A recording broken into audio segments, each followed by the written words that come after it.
Hi there, and welcome back to How to Sell in Any Economy. This is episode 10, and joining me as always, my brilliant co-authors, Lika Sells and Catherine Brownlee.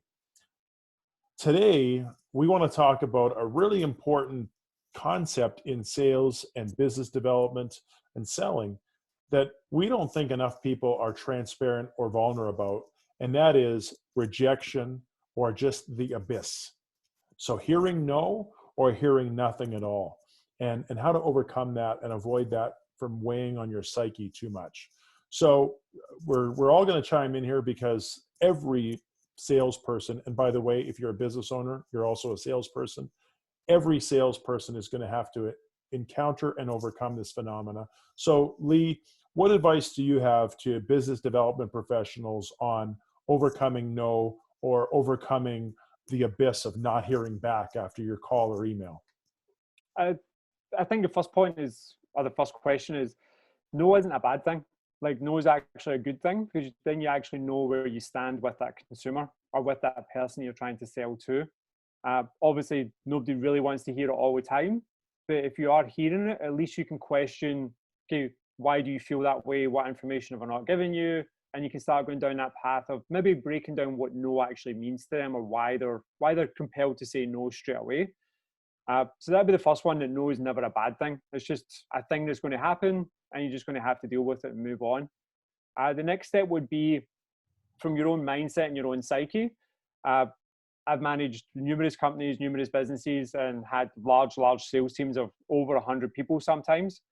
And the targets that we used to set for our sales consultants used to be, I would say, aggressive or extremely high. But we'd also try and help them overcome in their own mind of, you are going to hear no, you are going to get possibly angry people, or you might get people who maybe hang up on you, etc. as you go along. And what we do is we play games with it. So we know it's going to happen. So instead of, oh no, that person said 5 no's in a row and he's burnt out for the day and he's not going to pick up the phone anymore and he's going to have a 75-minute coffee and then a 25-minute walk and then he's going to go pee for 4 hours, like that kind of psyche. We used to actually just play games of, if you get 5 no's in a row, then I'm buying you lunch. If you get so many people hung up with you, then you get a Mars bar. If this happens, then you get this. So it took the sting out of the no's to the point of, it was almost a game within the sales teams then of, how many no's are you at? 4? Oh, I need to get one more. I want my lunch today. I want that Cactus Club lunch. I want this. Like, so it made it fun. Not that we obviously want a ton of no's, but it took the sting out from the salesperson standpoint of, we know it's going to happen. You can't close every single deal, especially when it's an aggressive sales target of 100 calls minimum a day. It's a very different marketplace. You are calling blind. You are repeat calling maybe 3 times, 4 times in a week. So depending on how you do it, definitely play games. If you're the sales manager or the director, make sure you understand where your sales team's coming from. If you are the salesperson making the calls every day, be okay with the fact that you know that these no's are going to come up. So if you're a solo entrepreneur or you're a person that's just in a small office, like, track it as you go along, and you'd be amazed at the number of no's that you think you get in a day and the actual number of no's you actually get in a day. So maybe have a scratch pad next to you, and every time you get a no or somebody hangs up on you, whatever, you just put a line down on your pad. You probably think you got 75 no's in that day. You probably got 4. Like, but it's that perception in your head of, oh, that guy yelled at me and this didn't happen and everyone's saying no. It's like, no, only your first 4 calls said no, but you made 75 more, and you've made 75 more appointments, or you've made 75 more introductions or connections. Or so for me, a lot of it's just that mindset and mind games in your own head of, if you've got 100 calls to make, some will, some will not, so what? Like, just move on and just keep funneling through that cycle all the time if you're doing that high volume sales approach. But that would be my big one for the no side. I love it. And again, we said not enough people are leaning into this, but that is powerful. To accept no as an inevitability takes its power in a negative way away. So don't make no bigger than it needs to be. I think that's a brilliant strategy. And thank you, of course, for sharing.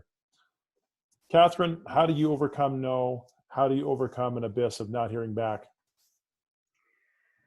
Well, for me, I've just, looked at my industry, starting in oil and gas sales and back in late 80s, early 90s. I was one of the first females, so not everyone was interested in hearing from a female. In fact, there were more that were not than were. So the ones that were, though, it was very encouraging. But the ones that didn't want females around, it was pretty difficult. I was fortunate to have that one person, though, that I could call at the end of the day or at the end of the week and reframe it. So I recommend to have a few people like that in your world when it does get overwhelming, because it can. It's not always easy. You've got that person that you can then, I call it vent and flare to. And they're also skilled at helping you reframe the positive. As Lee said, there is positive in all of it, and yes, we're going to get those. And the quicker that we can get to the place of not caring what someone else thinks, the better we are. It'll be a lot easier to get started again the next day and be clear about the real reason why you're there, and that is to serve your future clients. And with that positive mindset and pure intention, only good will come from that. There's still going to be the no's, but they're going to be less of the same, as they call it. Perfect. It really is about mindset, as you both alluded to. A couple of things that I like to keep in mind as well is a lot of salespeople say it's a numbers game. And when they say that, it takes the authenticity or the genuineness out of each individual call. So yes, sales is a numbers game, but don't make those calls if you're not in it 100% on every call.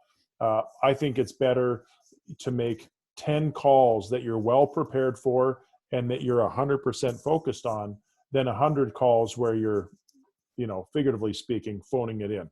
Pardon the pun. So definitely being in the moment, being present, being focused on your customer. We talk about that a lot on this show, is of critical importance, and being in the best state. So this is why we say, don't sit down unless, you are on a Zoom call. Ideally, you want to be up walking around. For the average person, when we're walking, that's the best posture we're going to have all day. And if it's the best posture you're going to have all day, your lungs are open, you're getting plenty of air, and ideally you're only focused on this call. I look crazy when I do my calls from home. I always do them in my basement, and there's a racetrack worn into the carpet because I just go in circles. And that way I don't have to focus on anything. I don't get distracted. I can be listening with my whole body to the person on the other end of the line. And that's really important, to be present. And so just no distractions is another thing that can help us get fewer no's, but realizing that we also have to put forth enough effort. Lee alluded to no is not a bad thing, and it's true. If you got a no, at least it was a good gut check. You had the guts to reach out to someone and you heard no.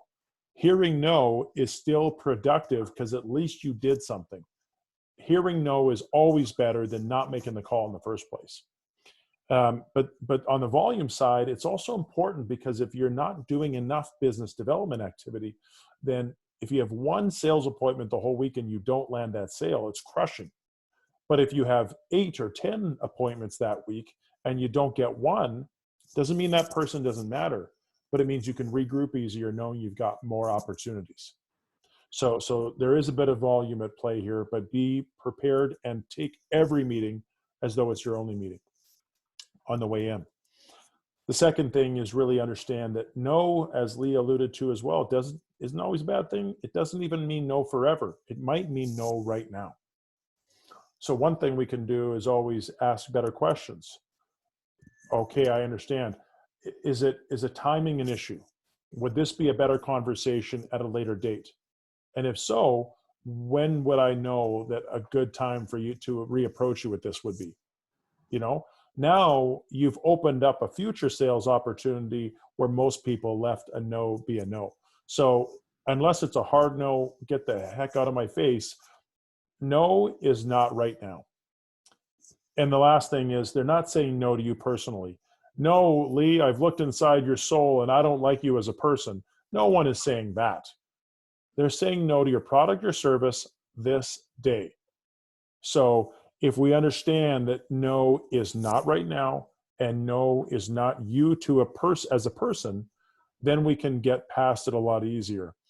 And I think there's even a little bit of a competitiveness that we can tap into, because if other people are afraid to make the calls, if other people are too worried about what other people think, if other people aren't making the number of volume of calls, then there's a pride associated with being the person who does do those things. And in any aspect of business or life, when you can do the things that other people shy away from because they're hard, you will see more success, period. So this has been episode 10 of How to Sell in Any Economy. We hope that you're going to go forth with more vigor, more hope, more mental fortitude, and worry about no less as a result of today. Come back, subscribe. We got lots more content to unpack from our bestseller, but thanks as always for joining us.